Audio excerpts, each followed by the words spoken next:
حکیم الامت مولانا اشرف علی صاحب تھانوی نور اللہ قدو نے ایک حدیث لکھی ہے التصوف کی حدیثی تصوف،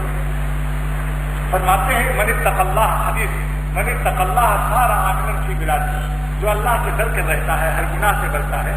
وہ ہر شہر میں سکون سے پھرتا ہے، کیونکہ ہر شہر خدا کا ہے، ہر زمین کا چپا چپا خدا کا ہے، آسمان ہر جگہ اسی کا ہے، مالک کو راضی کیے ہوئے ہے، مالک اپنے غلام کو خوش کیے ہوئے ہے۔ سبحان اللہ، جو غلام اپنے مالک کو خوش کیے رہتا ہے، مالک بھی اس کے دل کو خوش رکھتا ہے۔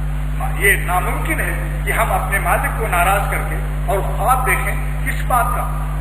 سکون کا۔ یہ خواب شرمندہ تعبیر نہیں ہو سکتا۔ مولانا اسد صاحب، اسد اللہ صاحب، حضرت تھانوی کے خلیفہ، محدث عظیم اور محترم، مظاہر العلوم سہارنپور کے،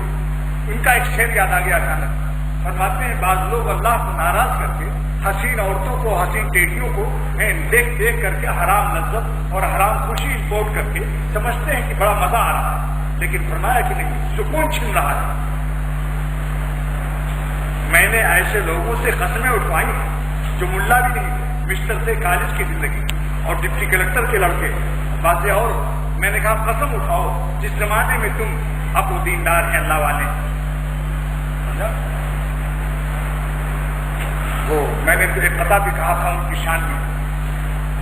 خوب رویوں سے ملا کرتے تھے میر، ان کا تخلص میں نے میر رکھا ہے کیونکہ سید ہے، خوب رویوں سے گریجویٹ ہیں بی کام علی گڑھ یونیورسٹی سے، لیکن اب وہ اللہ والے ہیں،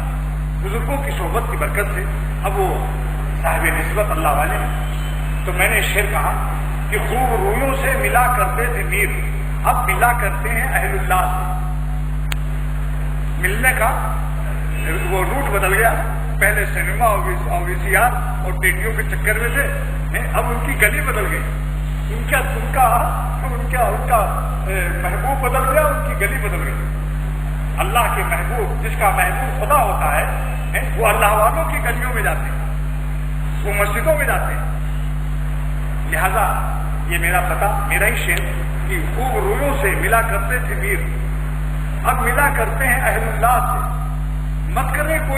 کرے تحقیر کوئی میر کی، یعنی تانا نہ دو کہ ارے تو وہی پتنگ باز ہے، یہ وہی مسٹر ہے جو راجر سنیما اور ٹیٹیوں کو سے آگ لگاتا تھا۔ اب کفارت جائز ہے۔ مولانا علی فرماتے ہیں جب تلی کا تیل گلاب کی صحبت سے گل روغن ہو جائے، پھر تلی کا تیل مت کہو، اس کو مجرم ہو جاؤ، وہ عدالت میں توہین کا مقدمہ دائر کر دے گا۔ وہ تلی